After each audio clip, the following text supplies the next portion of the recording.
Welcome to Charlie Jane Speakers Radio. This is the show where we share speaking tips, tools, and resources to help you grow your public speaking business.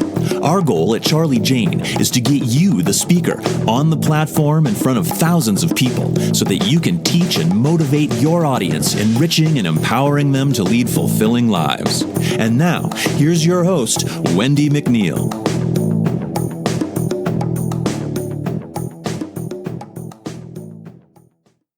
Hi guys, it's Wendy McNeil here with Charlie Jane Speakers, and thank you for tuning in to today's podcast.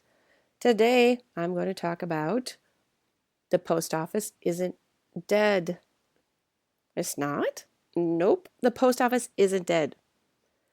If you're thinking about maybe a direct mail campaign or tired of your unsolicited emails being ignored, phone calls that become unanswered messages, well, in the post-email spam era, snail mail is making a comeback. How exciting is it when you get real mail nowadays, right?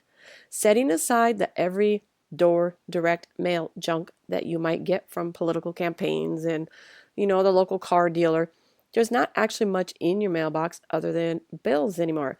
And some of us have moved to electronic billing, leaving hardly anything in our post box worth a mention. Compared to the loud white noise of email, robocalls, you have a golden opportunity to stand out in the paper mail department. So my suggestion on how to do a mailing is 1, save money and energy by niching yourself. I always talk about niching yourself, which is to say, don't waste time and money on people that are not a fit for you. Okay? Your conversion rate, that's to say the percentage of people who move up a step in your sales funnel, improves drastically when you're targeting a specific audience with something that is uniquely relevant to them. Any direct mail campaign requires upfront research to save time and money. The less mailers you send, the less it costs in printing and postage.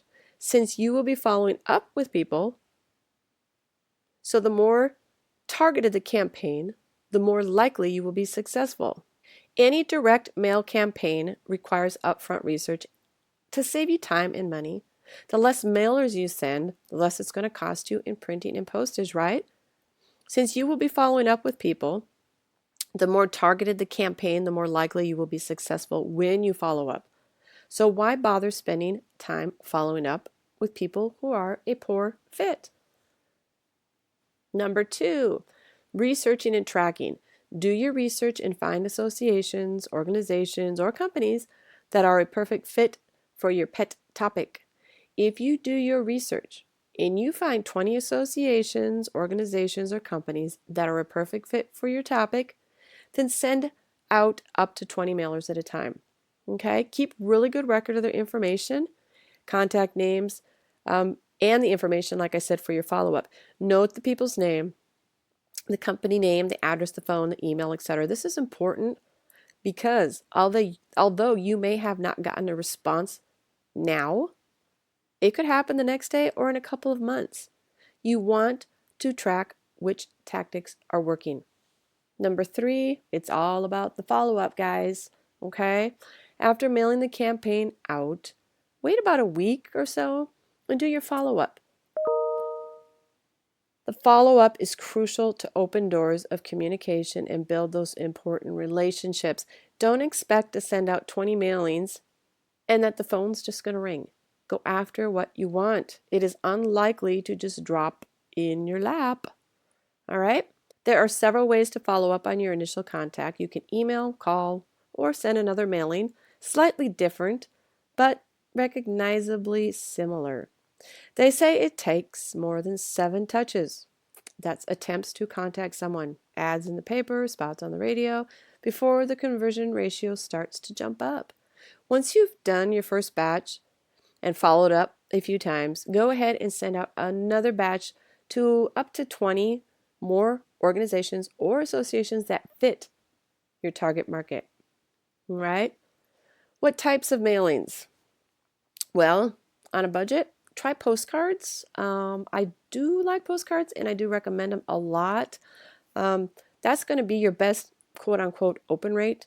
Postcards are inexpensive overall, and your recipient doesn't have to open an envelope. They can be creative, colorful, and fun. I would say around 50 cents each, including printing and postage. You still want to make sure that you're sending the postcards to the right people in the right companies. It's also possible to do a postcard campaign. Have only one side of the card printed up in a beautiful color and use an extra fine Sharpie to write your message on the other side, or on the top of the image. You can then send several follow-ups on the same branded postcard stationery before picking up the phone and asking if they liked your postcards. Letter on stationery. You can go simple yet elegant. Just ask. Write a nice letter on nice stationery. No gimmicks, no fussing. A clear letter can actually work wonders. Be direct, bold, ask, don't sell. Be refreshingly honest and earnest. It could be as simple as, I'm a relatively new speaker looking for speaking opportunities in the, let's say, auto industry. I was hoping you might have some time to discuss your upcoming conference and whether you're still looking for speakers or presenters. Please see my one sheet enclosed. Thank you for the opportunity. You can add a short list of relevant topics you speak on. Always personalize it. Let me say that again. Always personalize it. If it's an annual, say something like, if you already have all your presentations lined up for this year, please notify me when you open up your call for presenters for the next year. Take the time to make it directly relevant to their company, cause, or their programs. You can start with a boilerplate, but always customize it. Lumpy mail, another idea, and this is one I love. It's what I like to call lumpy mail. Lumpy mail, Lumpy. Sounds funny, but it attracts people's attention. It is more, it's more expensive than just sending a postcard, but even the postage on a sealed letter is more than a postcard. But if you do 10 at a time and keep it around, say, maybe $1 or $2 per envelope, you're still doing great. Make sure you're super focused and targeted directly at your audience before sending these. First, put your one sheet or a simple, well put together flyer in a brightly colored envelope, perhaps with a handwritten post-it note. Always handwrite the address. This is important. This shows that you care and you took the time to write the address instead of using printed labels. Then, after addressing the envelope, add something fun, or useful into the envelope. If possible, it should have your name or company name and phone or website address on it. You can get really creative here, but stay relevant to your message. Make sure that your website has all the important ingredients before sending viewers to visit. Okay, because you want to confirm your website is planner friendly. You don't ever want to send people to your website if you're not ready. Okay, this is a waste of time and money. Let's say you choose a nice pen, inexpensive and uncommon with your name on it. Maybe it writes in a different color, but it's an item that people use quite often and it will sit on their desks. Your name becomes a constant reminder that you are available when they need a speaker. Some other possible products include maybe magnets, a mouse pad, sticky notepads that have been customized with a good quote, a picture that fits your brand or your tagline. If your target can use maybe like a cheat sheet or a reference, a common formula, that's another possibility. Put the cheat sheet on a mouse pad or a sticky note, like a meat doneness temperature chart for restaurants. I heard one time actually about a speaker who sent an unused diaper through the mail. I don't recall the message, but thought that was brilliant, and I'm sure it stuck out because really, how many people get a diaper in the mail? Avoiding postal hang-ups. Bring a test envelope with everything in it to the post office for inspection. They will need to check the thickness and the weight of your mailing and what's inside to see whether it's permissible and how much it's going to cost you to send it. For example, no perfume vials. That's not going to work. There's even regulations on postcards and where the sender and recipient addresses can go. So it's a good idea to have a postcard design inspected before printing. Some direct mail campaigns work best only if they are targeted and done properly. Take your time and don't just blast out a generic message to a generic audience.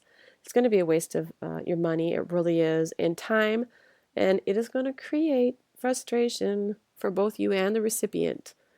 So create a directed, targeted, intelligent mailing campaign and with a good follow-up.